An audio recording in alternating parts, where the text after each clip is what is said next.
नमस्कार, खबर दोपहर में आपका स्वागत है और मैं हूं आपके साथ लोकेश चगवानी। केंद्र सरकार के खिलाफ किसान लंबे समय से विरोध प्रदर्शन कर रहे हैं। सरकार से सभी दौर की बातचीत विफल रही है। शनिवार को देश भर में किसानों द्वारा चक्का जाम किया जा रहा है। इसको लेकर भारतीय किसान यूनियन के नेता राकेश टिकैत ने कहा कि देश में किसानों का चक्का जाम शांतिपूर्ण तरीके से चल रहा है। उन्होंने कहा कि देश की मिट्टी से किसानों को जोड़ेंगे, नए युग का जन्म होगा। तो साथ ही उन्होंने कहा कि इसमें राजनीति वाले कहां हैं, यहां कोई नहीं आ रहा। ये जन आंदोलन है। रोटी तिजोरी में बंद ना हो, ये उसका आंदोलन है। उत्तर प्रदेश और उत्तराखंड में कुछ हंगामा करने वाले थे, इसीलिए वहां चक्का जाम नहीं किया गया। हम कहीं नहीं जा रहे हैं, हम अक्टूबर तक बैठेंगे।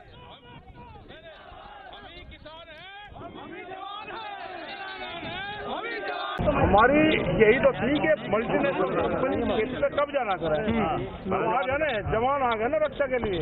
ये किसान की रक्षा पे ला गया कि मिट्टी पे कोई कंपनियां कब्जा नहीं कर सकती। बिल्कुल, ये राकेश टिकैत का साफ तौर पर कहना यह है कि यही हम चाह रहे थे कि कंपनी कोई भी किसानों की मिट्टी पे कब्जा न करे। यही कारण मैंने जवान को और मिट्टी को प्रणाम करा।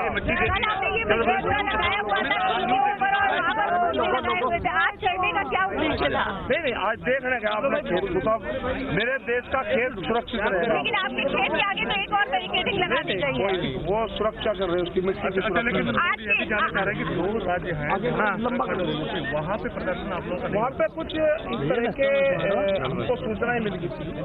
ये तिरंगा और किसान संगठन का एक झंडा लगा के कुछ लोग उपद्रव करेंगे, उसकी पुख्ता हमारे पास वो सबूत पकड़े। तो केंद्र सरकार के खिलाफ किसान लंबे समय से विरोध प्रदर्शन कर रहे हैं। सरकार से सभी दौर की जो बातचीत है वो विफल रही है। शनिवार को देश भर में किसानों द्वारा चक्का जाम किया जा रहा है। आपको बता दें, इसको लेकर भारतीय किसान यूनियन के नेता राकेश टिकैत ने कहा कि देश में किसानों का चक्का जाम शांतिपूर्वक तरीके से चल रहा है। कृषि कानूनों के खिलाफ किसान आज देशव्यापी चक्का जाम कर रहे हैं। संयुक्त किसान मोर्चा ने देश भर में शनिवार दोपहर 12 से 3 बजे तक चक्का जाम करने का ऐलान किया। तो वहीं अब कांग्रेस नेता राहुल गांधी ने चक्का जाम को अपना समर्थन दिया है। दरअसल राहुल गांधी ने ट्वीट करते हुए कहा कि किसानों का शांतिपूर्ण सत्याग्रह देश हित में है। राहुल ने कृषि कानून को न केवल किसान मजदूर के लिए घातक बताया, बल्कि देश की जनता के लिए घातक करार दिया।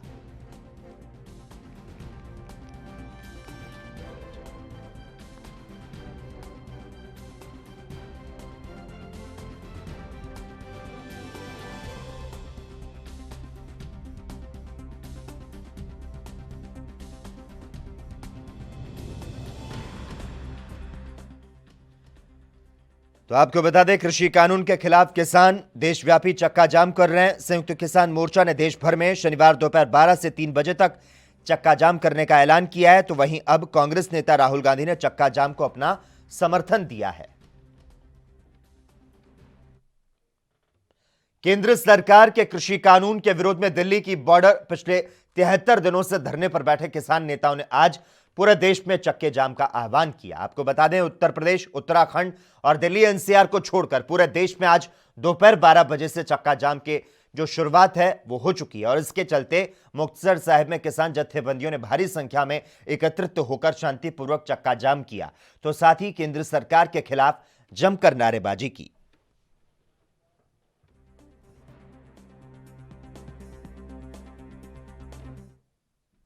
कृषि कानूनों के खिलाफ बुलाया गया चक्का जाम का जो असर है उत्तर प्रदेश और उत्तराखंड को छोड़कर देश के बाकी राज्यों में साफ तौर पर दिखा है। और इस पर बीकेयू नेता गौरव टिकैत ने क्या कुछ कहा, आपको सुनाते हैं। उसमें जो जरूरत की चीजें जैसे एम्बुलेंस है, बच्चों की गाड़ियां हैं, आर्मी की गाड़ियां हैं, वो इससे सब मुक्त रहेगी। और एक ज्ञापन दिया जाएगा उत्तर प्रदेश उत्तराखंड में, जो जिलाधिकारी के नाम, प्रधानमंत्री के नाम जाएगा, उसके द्वारा ये रहेगा। और ये उत्तराखंड और उत्तर प्रदेश का जो चक्का जाम का ना होने का वो है, वो संयुक्त किसान मोर्चा का ये एक, क्योंकि गन्ना की कटाई चलाई भी चल रही। और दूसरा, एक गांव, हर गांव, एक गांव से 15 व्यक्ति, एक ट्रैक्टर, क्योंकि काम भी प्रभावित ना हो, किसान की नज़र खेत में भी और किसान की नज़र अपने आंदोलन पर भी हो। ये आज का दिल्ली एनसीआर में कोई चक्का जाम नहीं नहीं नहीं, कोई नहीं, और पूरे देश में जहाँ जहाँ चक्का जाम होगा, शांतिपूर्वक रहेगा 12 से 3 का। गौरव जी, जो 26 जनवरी को हुआ वो बहुत ही अप्रिय था। हाँ। और पूरे देश आहत हुआ। जी जी, कहीं ना कहीं लोगों के मन में एक अभी भी ये ऐसा है कि कहीं वैसी स्थिति आज ना उत्पन्न हो। शांति व्यवस्था के लिए अगर किसान मोर्चा की बात करें तो उन्होंने अपनी तरफ से क्या कुछ व्यवस्था? देखो 26 तारीख वाले उसमें आपने एक बात कही कि आहत है, सबसे ज्यादा आहत अगर कोई हुआ तो वो देश का किसान हुआ। शांतिपूर्वक प्रोटेस्ट, एक ऐसी तिरंगा यात्रा शायद ज्ञात इतिहास में पहले कभी हुई हो या आगे होगी। संयुक्त किसान मोर्चा के आह्वान पर पूरे देश में चक्का जाम किया जा रहा है। चक्का जाम को राजस्थान में सफल बनाने के लिए किसान जुट रहे हैं और इसको लेकर विभिन्न किसान संगठनों के प्रतिनिधि और किसान हाईवे पर पहुंचे। किसान इस मौके पर किसान संगठनों का झंडा और तिरंगा लेकर केंद्र सरकार के खिलाफ नारेबाजी करते हुए हाईवे पर पहुंचे। इस चक्का जाम में पूर्व विधायक सोना देवी बावरी समेत कई संगठनों के नेता इस चक्का जाम में पहुंचे। हालांकि पुलिस प्रशासन पूरी तरह से इस जाम को लेकर अलर्ट पर है, तो साथ ही पुलिस के कई अधिकारी भी मौके पर मौजूद रहे। तो संयुक्त किसान मोर्चा के आह्वान पर पूरे देश में चक्का जाम किया जा रहा है। चक्का जाम को राजस्थान में सफल बनाने के लिए किसान जो हैं वो अब भी जुटे हुए हैं। इसको लेकर विभिन्न किसान संगठनों के प्रतिनिधि और किसान हाईवे पर पहुंचे। किसान इस मौके पर किसान संगठनों का झंडा और तिरंगा लेकर केंद्र सरकार के खिलाफ नारेबाजी करते हुए हाईवे पर पहुंचे। इस चक्का जाम में पूर्व विधायक सोना देवी बावरी समेत कई संगठनों के नेता इस चक्का जाम में पहुंचे। हालांकि पुलिस प्रशासन पूरी तरह से इस जाम को लेकर अलर्ट है। दिल्ली हिंसा के बाद से ही कई लोगों पर केस दर्ज हैं, जिस पर अकाली दल की सांसद हरसिमरत कौर ने कहा कि कैप्टन साहब का फर्ज बनता है कि वो दिल्ली जाकर बेकसूर नौजवानों को बाहर निकालें, उनके खिलाफ हुए केसों को बंद करें, जिससे 200 से 300 नौजवान की जिंदगी खराब ना हो। 26 जनवरी से उन नौजवान को बंद कर रखा है। लाल किले के थाने पर एक भी एफआईआर हुई है। मुंडिया दा जद अकाली दल ने एक हेल्पलाइन नंबर दिता, एक टीम ऑफ लॉयर्स बिठाई, ਉਹਦੇ बाद कैप्टन साहब ने ऐलान किया हैगा। लेकिन ਜਿਹੜਾ ਉਹਨਾਂ ਦਾ फर्ज बनता है कि दिल्ली जाके अपने अफसरां नाल बैठन, एक बेकसूर नौजवान ਨੂੰ ਬਾਹਰ ਕੱਢਣ, ਉਹਨਾਂ ਦੇ ਖਿਲਾਫ ਜਿਹੜੇ ਕੇਸ ਉਹਨਾਂ ਕੇਸਾਂ ਨੂੰ ਬੰਦ ਕਰਨ ਤੇ ਨਾ 200-300 ਮੁੰਡਿਆਂ ਦੀ ਜ਼ਿੰਦਗੀ ਖਰਾਬ ਨਾ ਹੋਏ। ਉਹੀ ਤਾਂ ਮੈਂ ਕਹਿ ਰਹੀ ਕਿ 26 ਤਰੀਕ ਤੋਂ ਬੰਦ ਕਰਕੇ ਰੱਖਿਆ ਹੋਇਆ ਹੈ। ਮੈਂ ਪੁੱਛਣਾ ਚਾਹੁੰਦੀ ਹਾਂ ਕਿ ਲਾਲ ਕਿਲੇ ਦੇ ਐਪੀਸੋਡ 'ਚ ਲਾਲ ਕਿਲੇ ਦੇ ਥਾਣੇ ਵਿੱਚ ਇੱਕ ਵੀ ਐਫਆਈਆਰ ਹੋਈ ਹੈ? ਇਹ ਆਪਣੇ ਨੌਜਵਾਨ ਬੇਕਸੂਰਾਂ ਨੂੰ ਫੜ ਕੇ ਉਹਨਾਂ ਨੂੰ ਬਿਨਾਂ ਕਿਸੇ ਧਾਰ ਕੋਈ ਐਫਆਈਆਰ ਕੀਤੇ ਬਿਨਾਂ ਇੰਨਾ ਦਿਨ ਦਾ ਰੱਖਿਆ ਹੋਇਆ ਤੇ ਪੰਜਾਬ सरकार ਜਿਹਦਾ फर्ज बनता है वो सरकार। देश भर में कृषि कानून के विरोध में दिल्ली बॉर्डर पर किसानों का आंदोलन जारी है। तो वहीं इस मुद्दे पर सुखबीर सिंह बादल ने कहा कि मैं प्रधानमंत्री मोदी जी से कहना चाहूंगा कि उन्हें देश की आवाज, देश के किसानों की बात सुननी चाहिए। जल्द ही ये 3 कानूनों को रद्द करना चाहिए। आप जानते हैं कि सारे देश विच विरोध है। पुणे बहुत वड्डा महाराष्ट्र का इकट्ठ होया सी, बंगाल विच बहुत वड्डे इकट्ठ होए हैं, क्योंकि आ दिल्ली के नेड़े ਜਿਹੜੇ सूबे है उस किसान पहुंच सकते हैं, ताई उत्थे पहुंचे। बाकी हर स्टेट ਦੇ ਵਿੱਚ मैं तोमर साहब ਨੂੰ दूजा सवाल पूछना पाना है, एक किसान जथेबंदी हिंदुस्तान का नाम लै लियो जिन्हें इसका स्वागत किया। एक भी किसान जथेबंदी, एक भी पोलिटिकल पार्टी जी किसानी ना संबंधित है जिन्हें स्वागत किया, अपने आप ही जवाब मिल जाएगा। United Nation Human Right Council ने भी ट्वीट किया जी। सो मैं ये कहना कि देश के प्रधानमंत्री को दुनिया की आवाज़, देश की आवाज़, देश के किसान की आवाज़ सुननी चाहिए है। जिद नहीं फड़नी चाहिए, इमीजिएटली सारे कानून विड्रॉ करने चाहिए। दूजी गल मैं कहना चाहना है कि जेडे आ कमेटी दे इलैक्शन हुई डिक्लेयर किया, मुख्यमंत्री को कहना चाहना है जे तुसी कागजी नामजद नहीं कराने सी, जे तुसी कागजी रिजैक्ट कराने सी ऑपोजिशन दे कागज भरने। गुजरात हाईकोर्ट के 61 साल पूरे होने पर प्रधानमंत्री नरेंद्र मोदी ने डायमंड जुबली समारोह की शुरुआत की। वीडियो कॉन्फ्रेंसिंग के जरिए कार्यक्रम में शामिल हुए पीएम मोदी ने कहा कि गुजरात हाईकोर्ट की डायमंड जुबली के अवसर पर सभी को बधाई। पिछले वर्षों में अपनी कानूनी समझ, अपनी विद्वता और बौद्धिकता से गुजरात हाईकोर्ट और बार ने एक विशिष्ट पहचान बनाई। प्रधानमंत्री नरेंद्र मोदी ने कहा, गुजरात हाईकोर्ट ने सत्य और न्याय के लिए जिस कर्तव्य और निष्ठा से काम किया, अपने संवैधानिक कर्तव्यों के लिए जो तत्परता दिखाई, उसने भारतीय न्याय व्यवस्था और भारत के लोकतंत्र दोनों को मजबूत किया। में अपनी कानूनी समझ, अपनी विद्वत्ता और बौद्धिकता से गुजरात हाईकोर्ट और बार दोनों ने ही एक विशिष्ट पहचान बनाई है। गुजरात हाईकोर्ट ने सत्य और न्याय के लिए जिस कर्तव्य निष्ठा से काम किया है, अपने संवैधानिक कर्तव्यों के लिए जो तत्परता दिखाई है, उसने भारतीय न्याय व्यवस्था और भारत के लोकतंत्र दोनों को ही मजबूत किया है।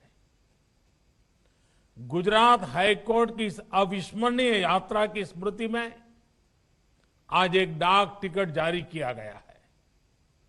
मैं इस अवसर पर न्याय जगत से जुड़े आप सभी महानुभावों को, गुजरात की जनता को।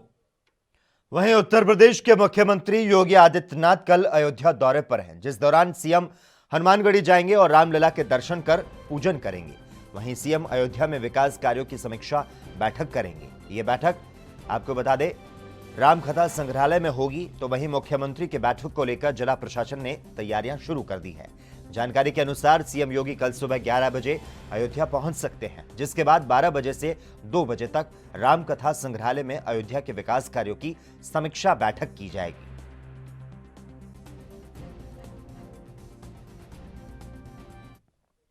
कोरोना महामारी के कारण उत्तर प्रदेश में कई महीनों से बंद चल रहे स्कूल आखिरकार खुलने जा रहे हैं।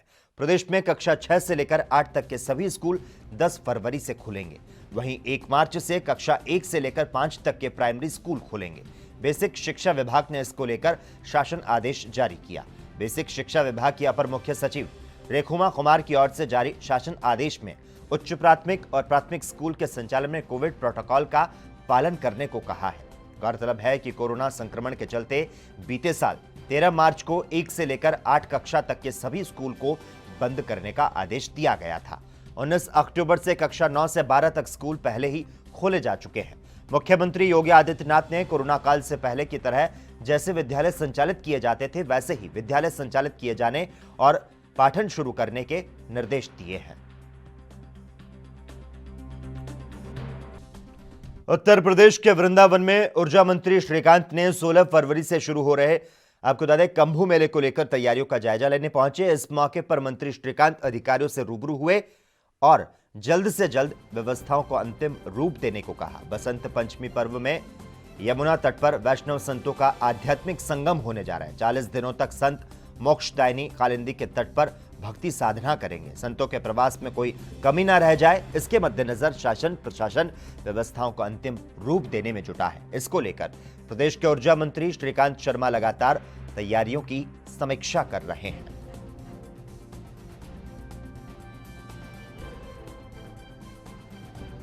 ये तो हमारे सब अखाड़ा परिषद जी के अध्यक्ष हैं, पूजा करिए यहाँ पूजा करें सब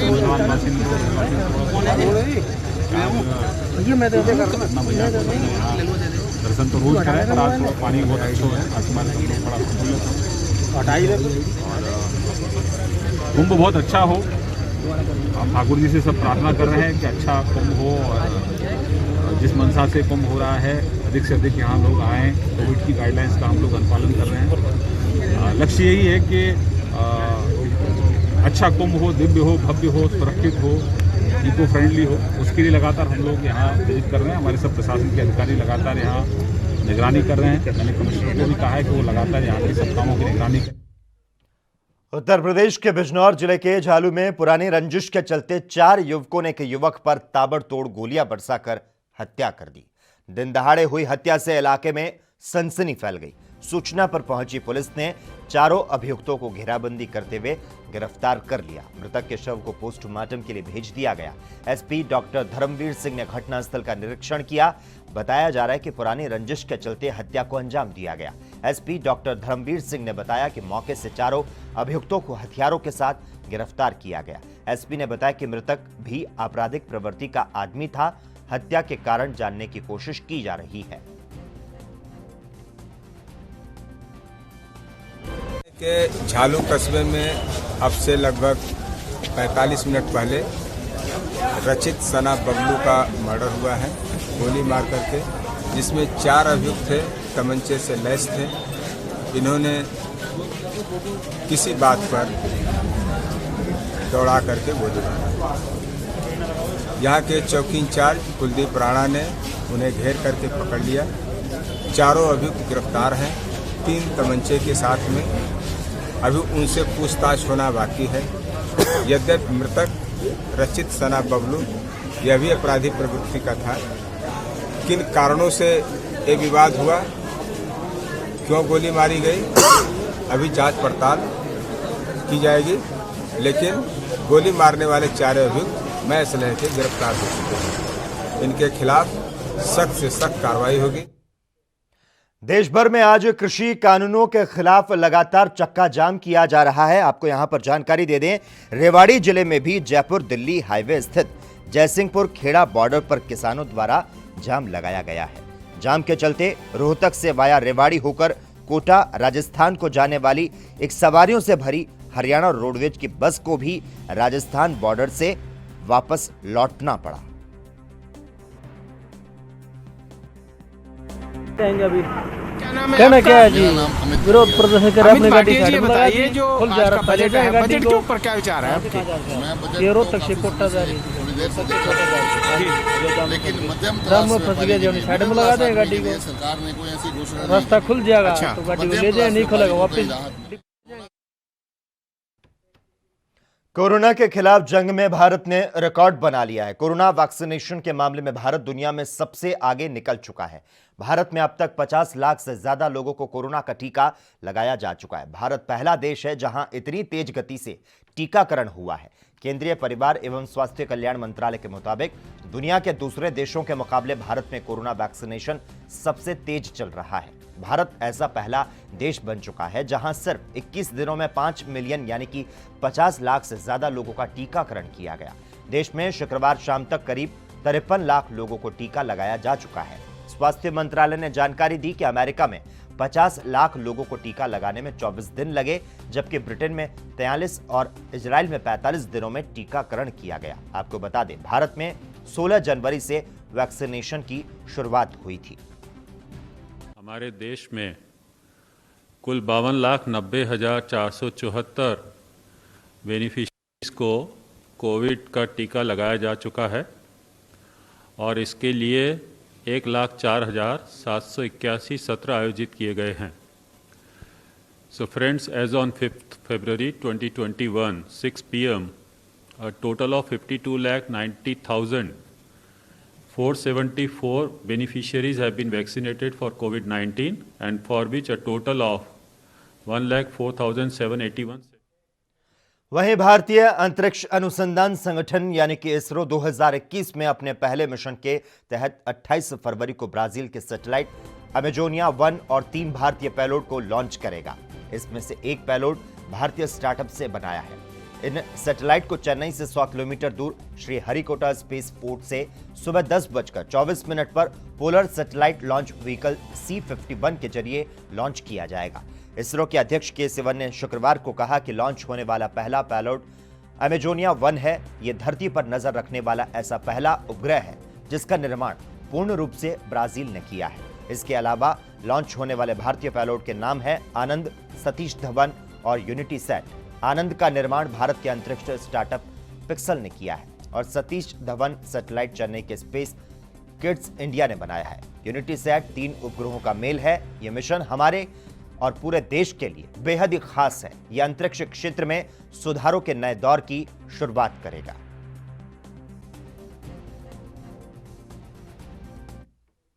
वहीं देश के विदेश मंत्री डॉक्टर एस जयशंकर ने कहा कि कोरोना के बाद अब भारत पहले से बहुत अलग है।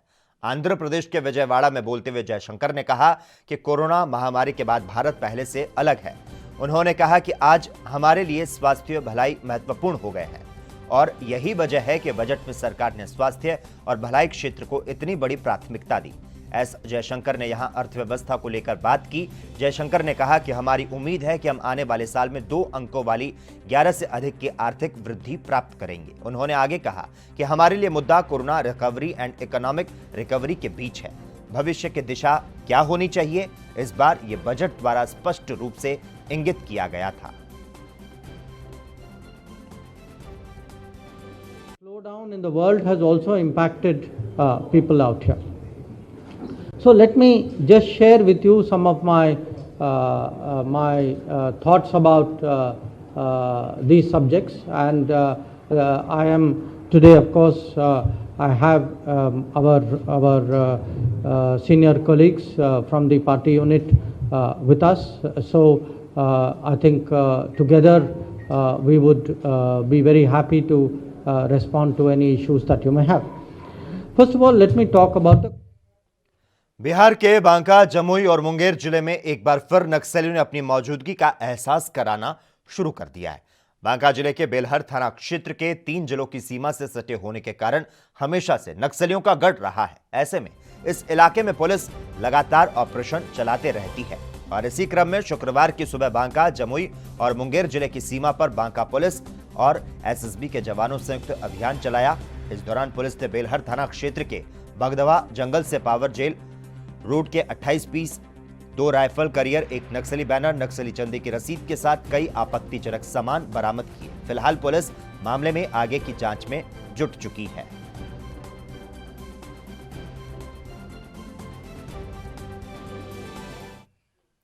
उधर राजस्थान के चित्तौड़गढ़ में सांवलिया चिकित्सालय स्थित जीएनएम सेंटर में वैक्सीनेशन के दूसरे चरण में पुलिस अधिकारियों को टीकाकरण किया गया और इस दौरान 429 पुलिस अधिकारियों और जवानों को वैक्सीनेशन किया गया। आपको बता दें, पुलिस अधीक्षक दीपक भार्गव ने सबसे पहले टीका लगवाकर लोगों से अपील की कि जब उनकी बारी आए तो टीका जरूर लगवाएं। बहरहाल पुलिस अधीक्षक दीपक भार्गव को वैक्सीन लगाने से किसी प्रकार की कोई परेशानी नहीं हुई।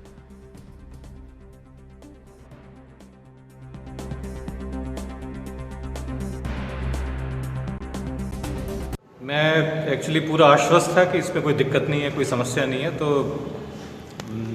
वैक्सीन लगने के बाद अब अच्छा महसूस कर रहा हूँ, गौरवान्वित महसूस कर रहा हूँ एक तरह से कि वैक्सीन लग गया। हाँ, दुख इस बात का है कि आम नागरिक से पहले, चूँकि हम लोगों को कोरोना वॉरियर्स और फ्रंट लाइन वॉरियर बोला जाता है, इसलिए हमें पहले लग रहा है। जबकि मैं व्यक्तिगत रूप से तो यही चाहूँगा कि आम नागरिक जिसमें बुजुर्ग शामिल हैं उन लोगों को पहले लगे और फिर भले ही हमारा नंबर आए। जम्मू कश्मीर प्रशासन ने बड़ा फैसला लेते हुए करीब 1.5 साल के बाद पूरे राज्य में 4G मोबाइल इंटरनेट सेवा बहाल कर दी है। प्रमुख सचिव रोहित कंसल ने शुक्रवार शाम को यह जानकारी दी। बताया जा रहा है कि छात्रों की ऑनलाइन पढ़ाई के मद्देनजर यह कदम उठाया गया है। सामान्य जनजीवन को पूरी तरह से पटरी पर लाने के लिए अब 4G इंटरनेट सेवा पूरी तरह से बहाल कर दी गई। नेशनल कॉन्फ्रेंस के अध्यक्ष और पूर्व मुख्यमंत्री फारूक अब्दुल्ला ने पीएम मोदी से जम्मू कश्मीर में 4G सेवा शुरू करने की अपील की थी। और बहुत सारे अच्छे पॉइंट्स आने वाले हैं, जैसा कि day to day routine track पे आ जाएगी हमारा जो एजुकेशन सिस्टम है दैट वुड एडवर्सली अफेक्टेड, वो मतलब बहुत अच्छा हो जाएगा। बच्चे मतलब अच्छे से ऑनलाइन क्लासेस अटेंड कर पाएंगे, ऑफलाइन भी, और साथ ही साथ बिज़नेस को भी, जो लोग ब्रॉडबैंड नहीं मतलब कर पाते थे अफोर्ड, या फार फ्लंग एरियाज़ में जो ब्रॉडबैंड नहीं यूज़ कर पाते थे, उनके लिए बहुत अच्छा पॉइंट हो जाएगा ये। और हम गवर्नमेंट को बहुत थैंकफुल हैं कि उन्होंने ये डिसीजन ले लिया है और काफ़ी मतलब खुश हैं हम लोग इस डिसीजन से। Thank you. आपका नाम क्या है? मानसी। मानसी, जिस तरह 4G सर्विसेज शुरू कर दी गई हैं, क्या कहेंगे? सर वैसे तो हम बहुत ज़्यादा खुश हैं, 4G आ गया हमारे फाइनली J&K में। तो जैसे पहले बहुत देर बंद था तो we are suffering lot of problems, जैसे फार फ्लंग एरियाज़ में नहीं नेट पहुंच सकता। वैसे तो आजकल मोस्टली लोगों ने जियो फाइबर वगैरह लगवा लिया है, बट हाँ बहुत ज़्यादा खुश हैं, बहुत ज़्यादा खुश हैं। गवर्नमेंट ने फाइनली हमें दे दिया और हाँ हम ये चाहते हैं कि अब बंद ना करें, अब ऐसे ही कंटिन्यू रहे। और हाँ ये बेसिकली हमारी पढ़ाई से रिलेटेड बहुत हेल्पफुल रहेगा। जैसे अब बहुत सारे एग्जाम वगैरह आ रहे हैं तो हम with the help of YouTube हम पढ़ सकते हैं। सिक्योरिटी कंसर्न हमेशा बताते थे, तो उस हिसाब से आपको लगता है क्योंकि काफ़ी इसको कोशिश की गई यूज़ करने की, तो इसीलिए बंद कर रखा था? नहीं सर, वैसे बंद करना मेरे हिसाब से तो सही नहीं था, but I don't know government ने क्यों बंद किया। जैसे वो कहते थे सिक्योरिटी है, आतंकी। नहीं सर, वैसा तो कोई हो सकता है, उस पर्पस से भी हो सकता है वैसा कुछ हो, बट मेरे अकॉर्डिंग तो गलत ही था। मतलब हम बच्चों ने बहुत प्रॉब्लम सफ़र की ड्यूरिंग कोरोना। हाँ अब तो बहुत खुश है, अब तो फाइनली आ ही गया। Okay thank you. आपका नाम? मेरा नाम सूक्ष्म कांत है। सूक्ष्म, जिस तरह 4G जो सर्विसेज है अब शुरू कर दी गई है जम्मू कश्मीर में, किस तरह देखते हैं आप इसे? एज अ स्टूडेंट आप क्या समझते हैं? हाँ सर, बीइंग अ स्टूडेंट, जैसे हमारा कोरोना टाइम में काफ़ी ज़्यादा उस टाइम हमें 4G की सर्विसेज नहीं मिली, so definitely that was a setback for us, क्योंकि हम स्टूडेंट लाइफ में काफ़ी सारे एग्ज़ाम्स थे तो हमारी प्रिपरेशंस काफ़ी ज़्यादा हिंडर हो रही थी इस चीज़ से। सो डेफिनेटली अब हमें 4G मिल रहा है तो definitely it will just look after a positive side कि हमें काफ़ी एक अच्छी चीज़ मिली है, क्योंकि हम एग्जाम्स की प्रिपरेशन कर रहे हैं। So it will definite. उधर प्रयागराज माघ मेले के परेड में जमीन की मांग कर रहे तीर्थ पुरोहितों की बात मेला प्रशासन ने मान ली है। मेला प्रशासन ने तीर्थ पुरोहित को परेड मैदान में जमीन मुहैया करा दी है। जमीन मिलने के बाद तीर्थ पुरोहित ने वहां पर टेंट लगाना शुरू कर दिया है। इनके टेंट में मौनी अमावस्या पर आने वाले श्रद्धालु रुकेंगे। परेड मैदान पर जमीन पाने के लिए तीर्थ पुरोहित को कई दिन तक प्रदर्शन करना पड़ा। मेला प्रशासन ने उनकी जमीन पर वाहनों की पार्किंग बना दी थी, इसीलिए उनको यहां पर जमीन नहीं मिल रही थी। तीर्थ पुरोहित ने कई दिन तक आंदोलन किया तो मेला प्रशासन को झुकना पड़ा। मेला अधिकारी को बीच का रास्ता निकालना पड़ा। मेला अधिकारी विवेक चतुर्वेदी ने लाल सड़क को त्रिवेणी सड़क के बीच में जहां पर मीना बाजार लगाए, उसी के पीछे जमीन देने का फैसला किया।